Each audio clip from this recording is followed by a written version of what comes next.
Alright everybody, and welcome to a post-Bowl of the Supers edition of From My Mother's And when Basement. everybody's super, nobody's super. I was just watching that yesterday. I was like cleaning my room, turned on TV, and I was like, it's The Incredibles. It's one of those movies you just have to stop and watch. Oh yeah, no, especially if it's any of the island scenes. Oh god, yes. Where Dash is going through the when they're doing the thing with the rails and everything. Mm-hmm. My god, the lighting in those scenes is beautiful. Oh, it was great. Did we show this off yet? What did we show off? What are you poking up? Yeah, and you make me very, very, very envious of that. Is this going to be Michael showing off new toys? Nope. But I went out and bought the parts to build the keyboard stand that I need. Good, very good. Because for whatever reason, Guitar Center doesn't carry one that doesn't attach to an existing keyboard stand. It's like, no, I just want something to put my keyboard a little bit that I can slide my regular keyboard under and still have it on my desk. Amazon is your friend. It doesn't have it. Surprised. The only thing these guys had were like the laptop stands that DJs use that are made of that heavy aluminum, which is great. It's stable and everything. Right. But I didn't want to shell out $89 for a freaking keyboard stand. Good point. Very good to raise it 4 inches. So I said, screw it. Went to Lowe's, bought myself a pre-made shelf, a 5-foot stick of 2x4, had them trim it. I'll just build that crap myself. It may not be pretty, but it'll be bulletproof. It's kind of similar what I'm doing as a side project real quick is in cleaning up a room. I like to try to have everything look nice, cable management and whatnot. I only have 2 cables touching the ground, and they're connected to the 2 of the legs of the table. But I'm like, I have this giant sound mixer, this Mackie 1202 sitting right here, and all the cables are sticking out behind it. So I decided, you know what? Let me look into this and see how I can fix this. I can. I'm actually going to build a sliding shelf underneath the table, or the desk.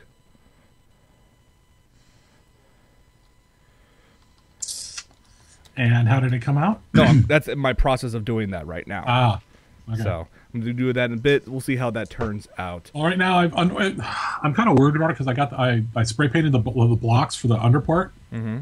I mean, it's standard pine 2x4, but I painted it with matte black, so that it doesn't look like quite as ghetto. And then it started raining. Ooh. So it's just like, oh man. Oh well, it is what it is. Michael, I'm glad that you're back again. It's Yes, glad to be back. Yeah, you didn't have the best of weeks. No. But that's okay. I survived. I now know what to do going forward, so it's all a lot better. Good. I'm sorry, go ahead. I was gonna say there's a lot of stuff for us to talk about today, but let's start off with some somber news. The Wall Street Journal has been reporting that. Not just the Wall Street Journal. What's up? Well, it started off with the Wall Street Journal, then went to everyone else as well. That celebrated actor, producer, and director Philip Seymour Hoffman, known for so many freaking roles through his career. Capote is what he got an Oscar nod for. He was currently filming stuff for the Hunger Games movies, but unfortunately he was found dead in his Manhattan apartment at the age of 46. Initial reports suggest that Mr. Hoffman died of a possible heroin overdose, but that has not been confirmed. He's been struggling with addiction for a while, and he had just gone through some rehab recently too, and it's something he's not been shy about admitting that he's had a problem with it. So right, I mean, it's some evil shit, man. I mean, yeah, it is, and some people it's really sad because he is a damn good actor. He's a fantastic really good actor, and a good. One of my favorite scenes that he's ever did in any movie was from Charlie Wilson's War, where he barges into the general's office and does this whole back and forth about how he didn't get the Helsinki position, and it is a damn good scene. Honestly, the line of his that sticks out the most in my head is in a movie. It's from a movie I was in. It's Almost Famous. When he's like, "You made them your friends. They're not your friends. You can't do that." Oh yes. I mean, what else he did? He had a nice role in Moneyball. It was a very low key one, but it was a good one. He had a very powerful role in The Master. Oh yeah, big time.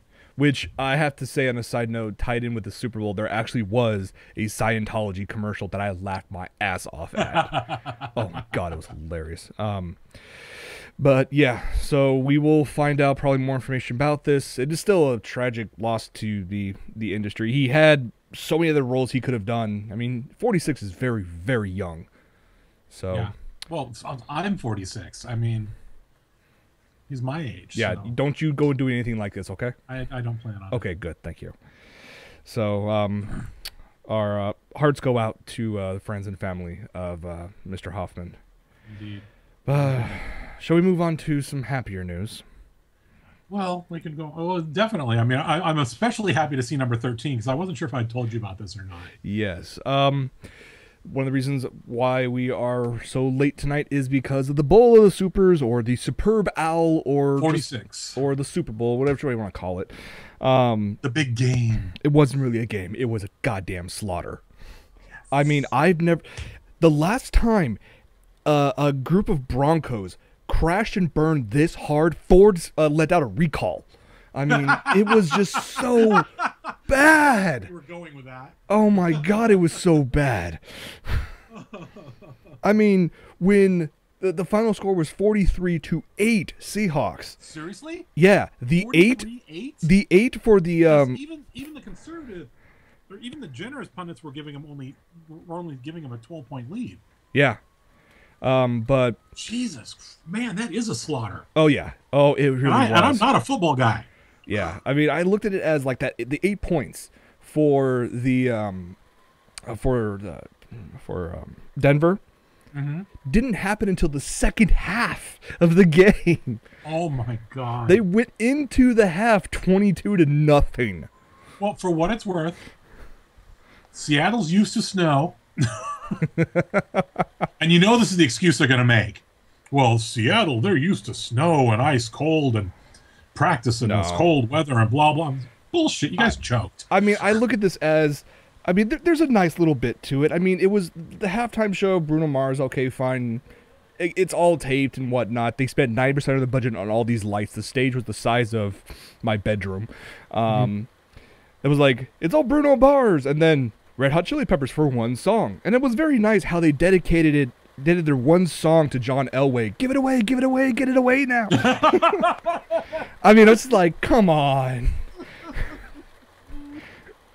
That's funny. That's funny. Yeah, let's put it this way. I had more than enough time to think of these jokes because the game wasn't interesting. But that being said, some of the commercials were interesting. Included my personal favorite. There was a few trailers that we're going to showcase, a couple commercials, but I have to say my favorite is this first one, and this one comes from Jaguar. Enjoy.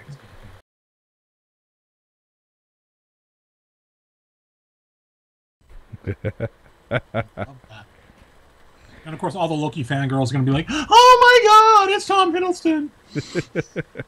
Oh yeah, there was already tons of that. Given the fact that they released this online a couple days before. Yeah, I saw it a few days ago. Yeah. If you guys probably hear it already, I have rain, so if it's in the if it gets too loud, let me know. Good. Okay. Let's showcase a trailer.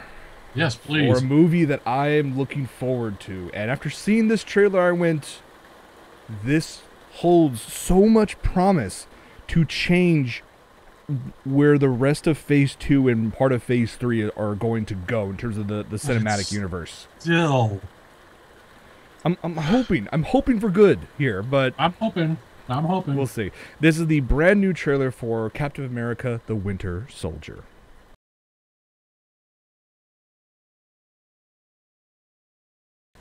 Interesting. Very, very interesting. There's currently a comic, and I'm guessing it's prequel. Uh-huh. I saw it at the shop today when I dropped Nikki off, for Winter Soldier. Really? And it's not Captain America, the Winter Soldier. It is just the Winter Soldier. So I'm guessing it's a prequel. I'm going to try and pick it up this week and take a look. My guess is... It's his backstory. Yeah.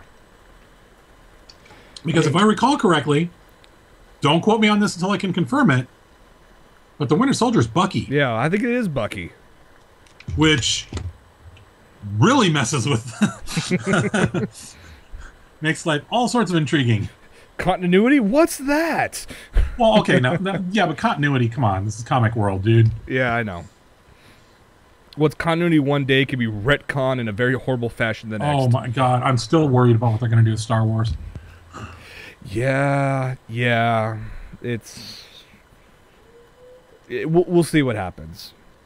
But let's showcase... I'm going to jump to 20 real quick and we'll flip. I'm going to show another commercial. Because this commercial was badass. Because it was just pure nostalgia. Because before this commercial, I thought all of these stores died. I thought these stores were just gone. No one was, you know, they were going the way of like Mars Music, where they were cool for a while and now they're dead. And then they brought around this commercial, and just the sheer amount of nostalgia factor you will get from this 30-second commercial, or minute commercial, is impressive as all hell. Enjoy.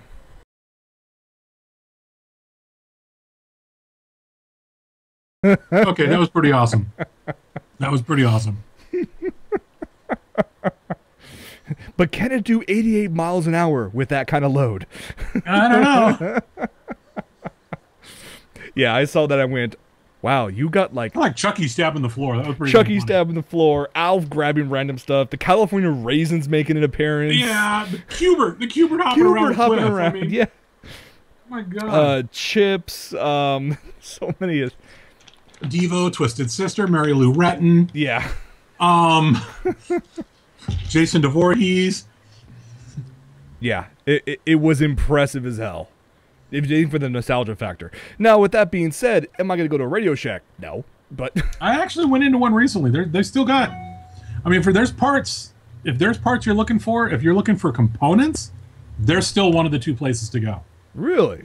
If you're looking for specific like transistors and stuff like that, yeah, they're a great place to go, and their prices are still decent. Wow. Color me surprised. That's actually impressive. I had need of some LEDs not that long ago. Okay, yes. And I didn't want to mess with fries because it pissed me off. Good point. Okay, one more trailer from the Super Bowl. And this one came out of nowhere. I should have known that they were going to do a commercial for this, but you know what? I was not expecting who they're going to bring for this next iteration. You're jumping back up to 18? Yes, I am. Yeah, I knew this was coming, but I'm kind of worried about how they were going to do it. But the way they did it this time around, it just looks... Is Brock Bat, for at least 1/10 of a second, the fun factor? Okay. Let's hope. Here's the trailer for Transformers 4.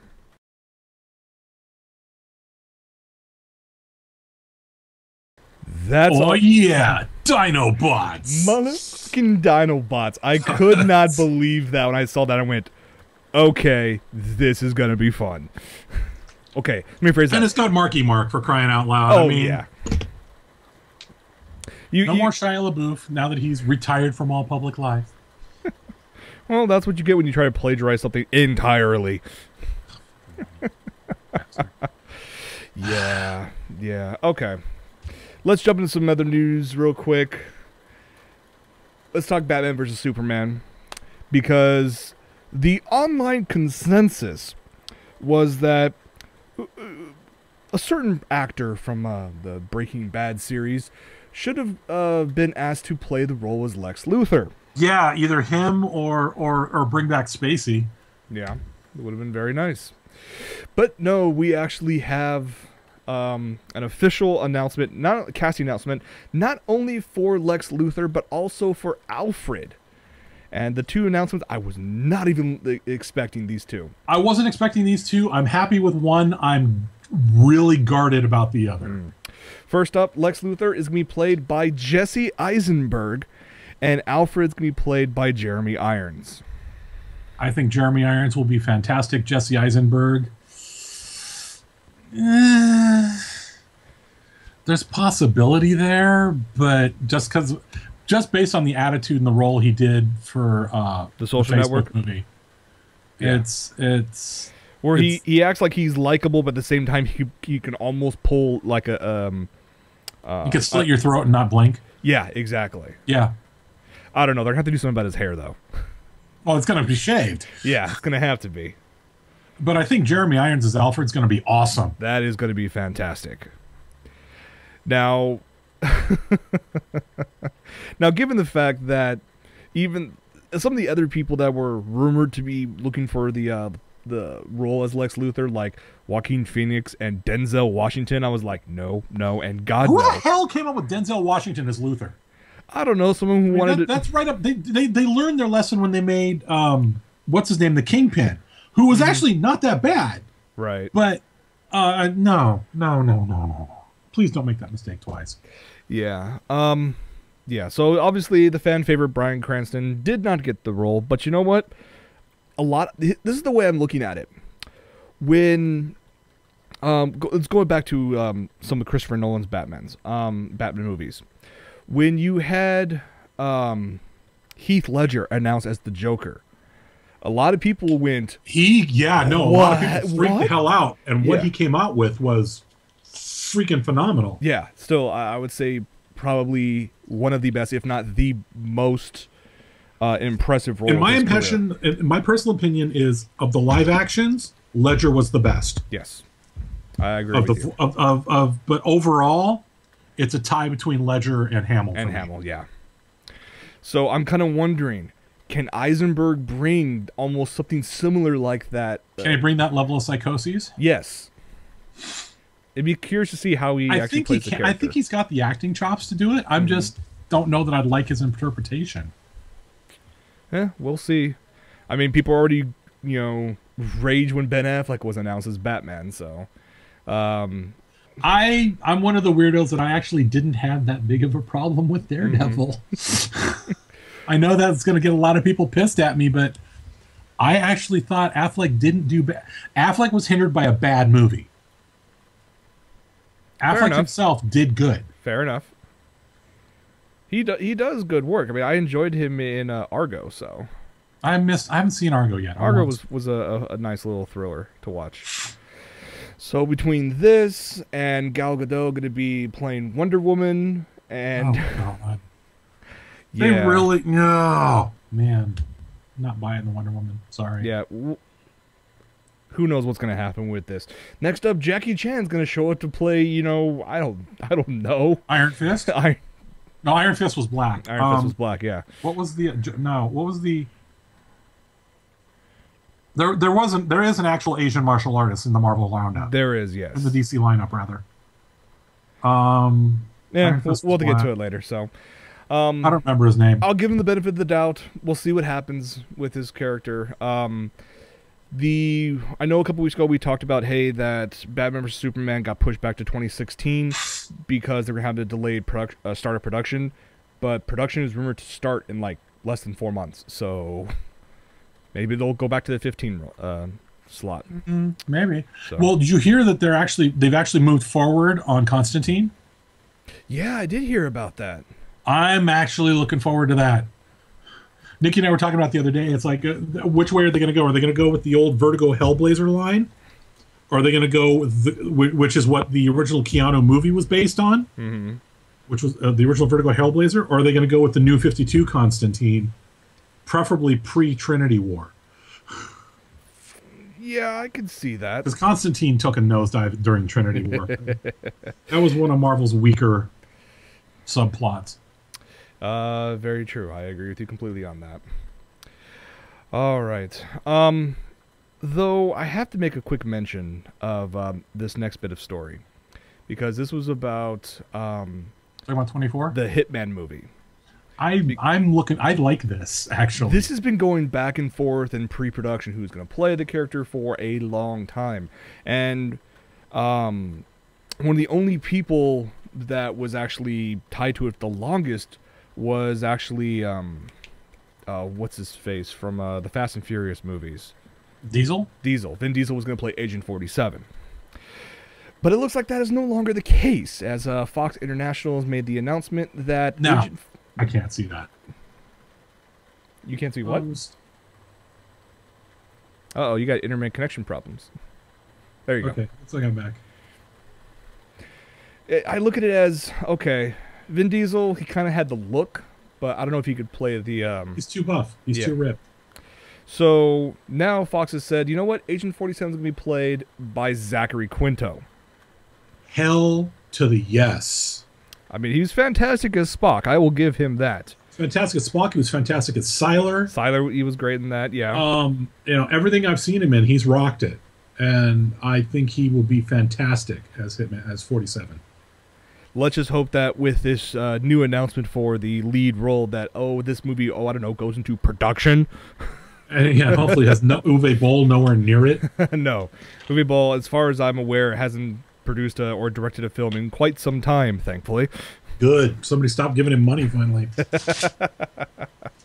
Yeah, I mean, I could see him doing a decent role in that position. It'd be kind of interesting to see how he looks shaved, but... Well, you have. If there's a point in Heroes, if I remember correctly, in the Hero series, there was a point where they shaved his head. Was there? I may be wrong. I may be imagining it, but I thought there was. Okay. But I mean, either way, Quinto's going to rock it. I mean, he's good. He's good at playing that boiling, yeah, okay, beneath the surface type character, which is something you need for 47. Okay. This is very true. You need to have a character who can play both sides of that coin. Right, and be able to just snap like that. Right. Okay, let's get to our Disney quota, shall we? Oh, let's get it over with. Disney, they're gonna be pushing more Frozen stuff lately, which I'm perfectly fine with. They're gonna be pushing more on Muppets Most Wanted, which comes out very shortly. The production company that worked with Disney for that movie has made the announcement of their next project, and I cringe at this. I remember fondly Chippendales Rescue Rangers. They've made the announcement that Mandeville Films and Disney are going to create a live-action / CG movie of Chippendales Rescue Rangers. Why? Well, let me phrase it. I understand why. Because money. Because the Smurfs made shitloads of money. So did the Chipmunks. In their own movie? Yeah, Chipmunks. There've been, what, 3 or 4 Chipmunk movies? Has there been? At least, I think, I know at least one of them was direct-to-DVD. But there was Chipmunks, Chipmunks 2, Chipwrecked, and then there was a 4th one. I'll have to go back and look into that. But I look at it as, if you're going to bring back something like this, that had such a massive following when it was airing on TV, do you really need to make them CG? Can you just go back to an animated feature? Because we know Disney can do it. I mean, look at Paperman. If they took that style and made Chippendales Rescue Rangers, I think it would work. But that's just me. I honestly, this is a yawner in my mind. I mean, the best thing about that show could be Gadget, but I don't know for exactly what reasons why. We won't discuss them on this show. Yeah, no.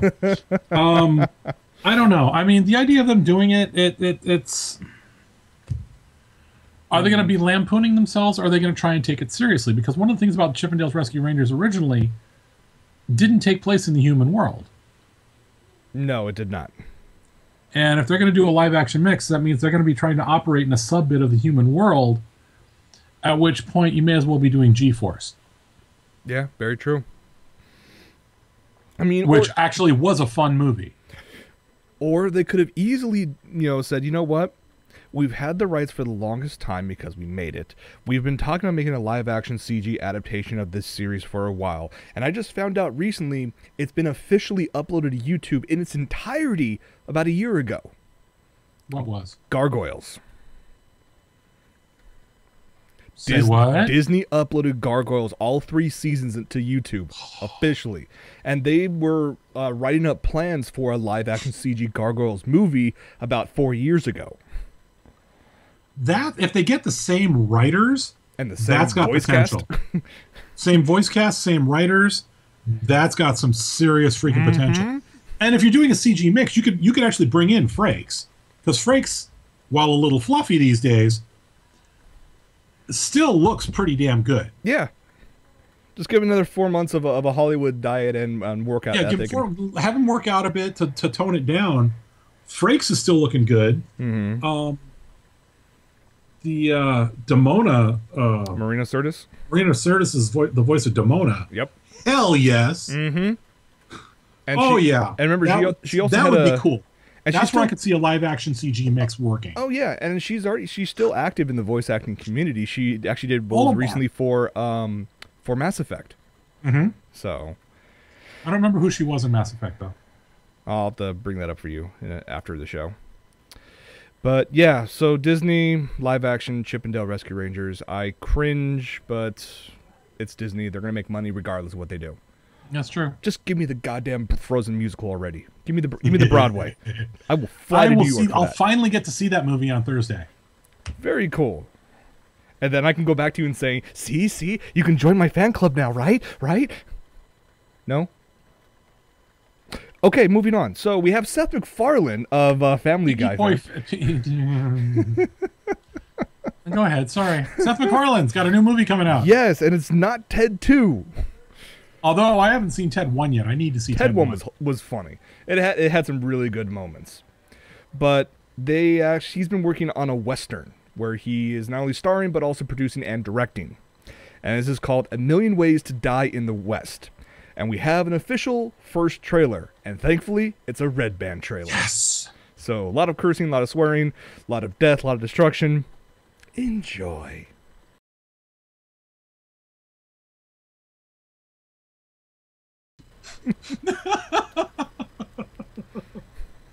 Okay, I actually want to see this. Yeah. So, for those of you who've seen Ted, you're gonna get a lot of the same type of comedy that you got in that movie in this movie.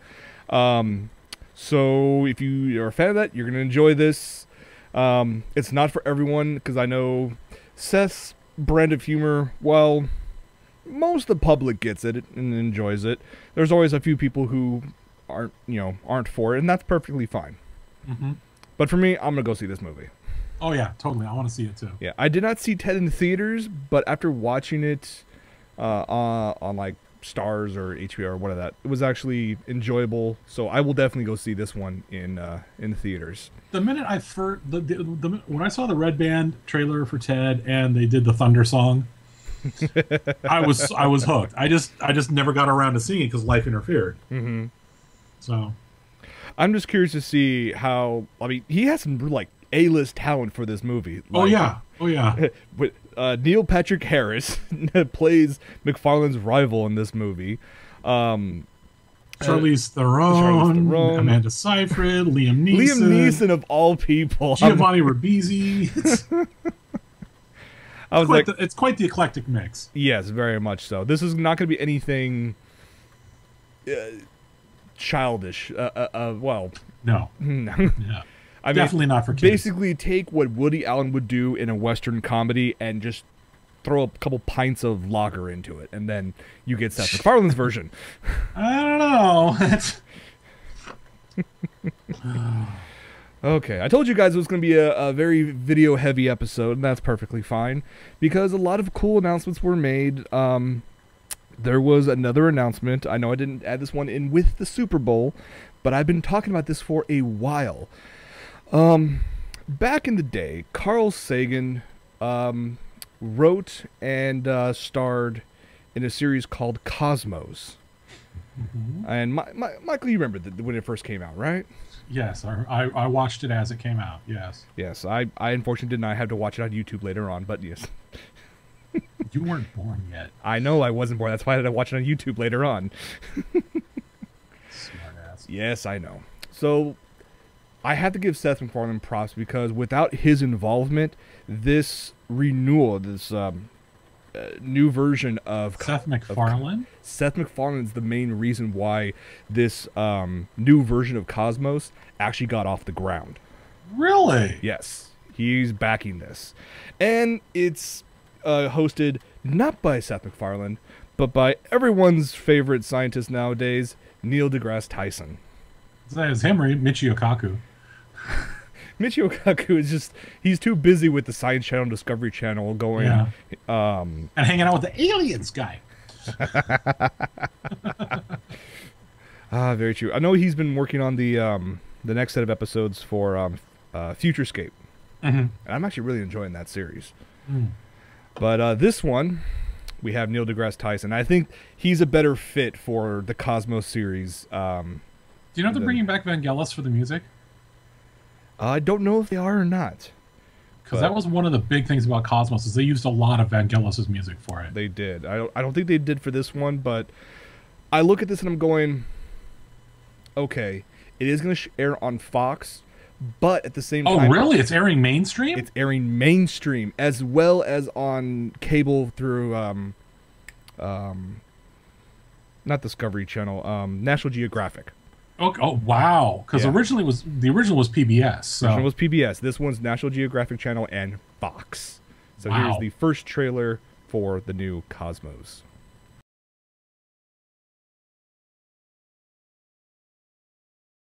Could be interesting. I'm hoping for anything remotely close to the original version. Well, yeah, and for its time, even it was the way he tied things together in the original was part of what made it so brilliant. And I'm hoping they'll at least pay some homage to that, whether it's through a few flashbacks or you know, reuse. But it's got potential. Yeah, so we don't have too much longer to wait. The first episode will air on National Geographic and Fox March 9th. So a little over a month away. Very cool. A couple of video game news before to wrap up this episode real quick. If any of you are any MMO fans, regardless if you play EVE Online, have had to have heard about this battle that happened about a week ago. Wow. This battle lasted over 21 hours. Yeah, and what sucks is it, well, it wouldn't have lasted nearly as long as it would if it weren't for the fact the built-in slowdown. But right. Oh, the pain. I feel so sorry for these guys. So I have a bunch of friends who play EVE Online, and... AKA accountants are us. Yes. Pretty much, you have to... It really is. If you play EVE, you're an accountant. Yes. You have to be. Yes. But you can amass huge, giant fleets. Now, you technically can't buy ships. Basically, you have to buy game time, which can be transferred into ISK, which is the local currency, which you can sell to other players. So there are ways you can sell. There are people who actually make real world money. They do. They do. I mean, there was a case where another group. What was it? There was $500,000 accused stolen because of what this one company did. Yep. And technically, they didn't break the rules. No, they didn't. They got away with it. Yeah, it was kind of crazy. But usually when these battles, spacefaring battles for MMOs, usually if you get some big factions together, someone's going to bring the big guns. And essentially the big gun in EVE Online is the Titan-class ship. Currently the largest ship in the MMO. Costs, the base value of these ships is about just shy of $8,000 US. That's what it translates to. So, and that's just resources, time, building cost, all the et cetera. And then, of course, you upgrade them. You add additional weapons and additional components. You got the mega gun. Oh, it takes 10 minutes to load, unless you're in a grand battle. And what happens when you're in a grand battle, Jason? Everyone gets slaughtered. No, the entire freaking system, in order to keep from slagging the servers, drops to 10%. Yep. So what would normally take a weapon that would normally take 10 minutes to fire now takes an hour and a half. Yep.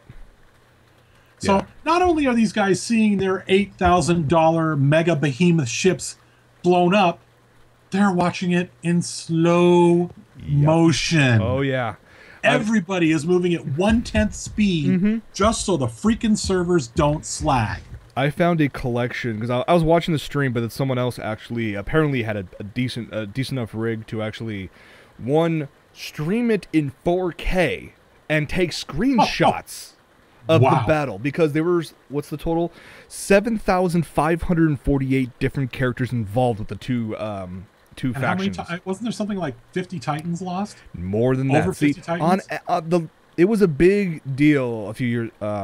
If you have like maybe 3 or 4 Titans that go down during a big battle, because that's thousands of dollars. Right. In this one, the rumors are 75. I've seen rumors as high as 92 Titan ships were lost. A total of over $300,000 in U.S. currency. Gone. Yeah, I was just like, fuck. Oh my god. I'd love to see some of the footage. There are several compilation videos out there. I've contemplated going in it just for the space battle faction, but because so much of it is like, it's like Spice and Wolf is a decent story that teaches you economics. This is like Spice and Wolf without the decent story. Yeah. And no naked horror. Yeah, so yeah, the final bill was 11 trillion ISK, which is the value is about $300,000 to $330,000 US. Good God, it's unfreaking believable in one battle. Now, granted, that battle took almost an entire day, 21 hours, but it's because it took them an hour and 10 minutes to fire the damn main gun every time. And when the two factions were trying to retreat, the battle was halted due to system maintenance. I mean, I get that they need and that's kind of part of the problem is the hardware. The battle would have been a lot shorter, but it would have been a lot more glorious if they'd been able to run it at even half time. Yeah, one of the interesting bits about this before we move on about it is the doomsday lasers these Titan ships actually carry. They were, during the course of this battle, were fired 775 times. God. The developers of the game says that figure accounts for 24% of all doomsday firings in the past 2 years of the game. It was huge.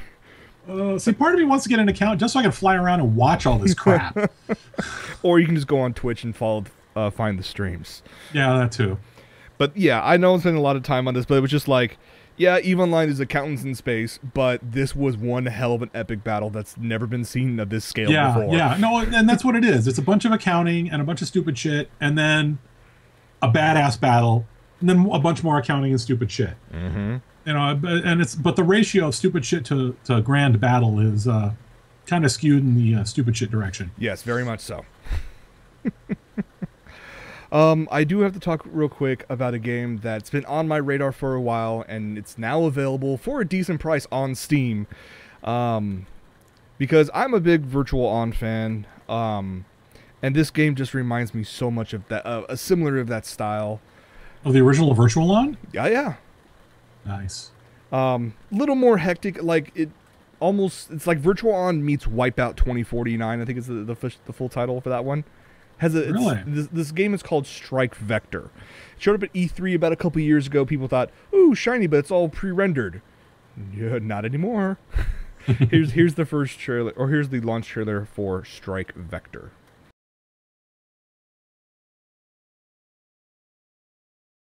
I sense people getting vertigo. Yes. Looks really cool. Though, on that note, speaking of stuff coming out, MechWarrior Online. Is there an update on that? The clan. What? There's an update for that? Oh, there's been several updates. I've been playing it for a while, off and on. Sweet. They're releasing the Clan Wars finally. Oh, really? Yes. Nice. So you're gonna get the Vultures, the Lokis, the Thors, the Mad Cats. They're gonna start rolling out between March and June. Very nice. So we're finally gonna get the clan invasions in Mech Warrior, which will be pretty badass. I can't wait. Let me know about that. Oh yeah, totally. But yeah, so yeah, I agree. Strike Vector is going to give a lot of people vertigo. It's Macross on acid. It's kind of like, actually, you know what it reminds me of? Looking at it, it's a cross between Macross on acid and Zone of the Enders. Kind of, yeah, Zone of the Enders, yeah. It looks very Zodi to me. It's, I mean, higher quality and much better lighting, but it's got a very Zone of the Enders feel to it. Yes, it's out on Steam right now, and it's only $20. It's not those $60 launch titles you would get for a console, and this looks the problem is a hell of a lot better than a console. I spent my $20 video game money on something else. Well, save it for next time. And you'll love what it is when I tell you about it in the what we've been doing section. All right. Well, that's exactly what we're jumping into, Michael. So, what have you been watching or playing? Well, aside from dealing with my stupid allergy, one of the ways I have to help myself feel a little better is I spent a little bit of money on myself and I bought the season pass for BioShock Infinite. Ooh, very nice. Which means I have played Burial at Sea Episode 1. Is it worth it? Yes. So I should spend $20 on that? Yes. Okie dokie then. Because Season 2 is getting ready to come out. Or Episode 2 is getting ready to come out shortly. They released a trailer. Sweet. It's really short, but it's nice to run around Rapture again with BioShock Infinite bits. Okay. Okay. They introduce, you remember, you've played BioShock Infinite, right? Yes, I have. Yes. Okay. So you remember the Iron Patriot? Yes. Okay. They have the Iron Patriot, but they also have something called the Iron Samurai. Yeah, that's new. Something called the Iron Samurai that you can portal in, and it will fight on your team. Nice. You still got the Vigors and stuff. Only they're. It's weird how they're blending the universes. Well, they're not blending the universe, but I mean, blending the concept of, the above and Rapture and Columbia, was it? Blending those two. And it's really interesting when Elizabeth has to explain something. She's like, it's this new, when she first does her little portal thing, and she's like, yeah, it's this new vigor that a lot of people know about. He's like, oh, really? What's it called? It's called Tear. and then you start getting to use her Tear function. They even managed to incorporate the Skyhook. Not a lot, but it does show up at a couple points. That has to be some pretty open areas for that. Not really. And if anything, I think the Skyhook, there's only one point where you actually have to ride a rail. Okay. And I think it was honestly kind of we have this, we better freaking use it, so let's put it in here. That portion of it kind of felt like a little bit of we have to use it. Okay. But it's overall played really well. It's surprisingly short. I mean, I finished it on normal in 2.5 hours. Oh wow! Okay. But it was good, and it was packed with some story in there. So it's definitely worth getting. If you're going to get the season pass, spend the $19.95. Get the season pass. That'll get you the Columbia expansion bit, which I'm not really interested in because I'm not into leaderboards. But it's, it was tossed in. But Burial at Sea alone, episode 1. If episode 2 is as good as episode 1, it's worth the $20. Nice. Okay, I'll have to look into that then. Of course, I'm already busy with a bunch of other stuff. Yeah, you need to get your butt back in WoW, by the way. I really do need to get back in WoW. You do. Seriously, you do. Okay. We got stuff going down. You need to get in there. All right. And we made a Horde guild. Oh, we did? Yes. You know what it's called? What do we call it? No, I will not join your guild. Because I made a Horde on a whim. I made another Horde, and Nikki had the same problem. So did Leanne had the problem where, we made Horde. You're out of the baby zone for 3 seconds, and you're getting spammed with guild invites. It's like they got bots that troll that crap. Damn. So finally we're like, screw this. No, I will not join your guild. Boom, that is our guild name. I like it. Okay, yeah, I'll have to jump back into it, because I have some excess money, but then again, I'm still going through things like, I have volumes 1 through 4 of Order Email I'm still reading through, and oh wow. HPL or Ruben is trying to expand my comic reading. So he's been getting me on the Green Lanterns now. How is Green Lantern? Is that New 52 Green Lantern or older? This is right at just before New 52. I got Rebirth and Emerald Twilight. Oh, okay. Okay, so it's before Blackest Night and all that. Okay. And so he also has me on Kingdom Come as well, so I'm reading that later on tonight. So, because I've been reading a ton of Marvel comics. I haven't really read much of DC's offerings, so now he's getting me into those as well. But on a side note, for those of you who are still playing Xbox Live, we know that on average... This pisses me off, by the way. Yeah, I know. Because mine renewed in January, at the beginning of January, at the full rate.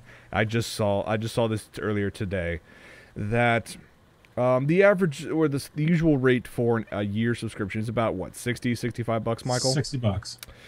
Looks like there's a current deal going on. It was initially started on Amazon, but that's already have ended. This one's still working on. If you go to bestbuy.com and do a search for an Xbox Live 12-month gold membership, it's currently 40 bucks. Yeah. I discovered this after mine renewed at the beginning of January. I was so pissed off.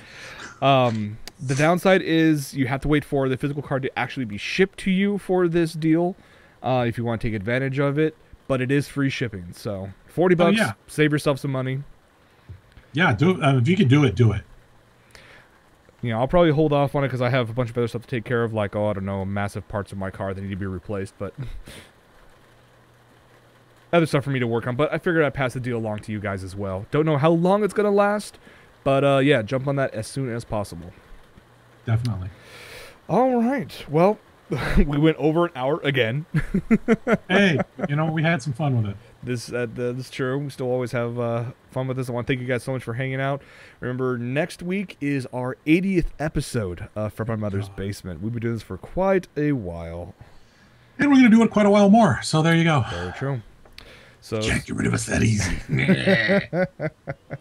All right, everybody. Stay tuned for post-show. Thank you so much for hanging out with us tonight. And for From My Mother's Basement, I'm Jason. And I am Michael. We'll see you guys next week. Take it easy, everybody.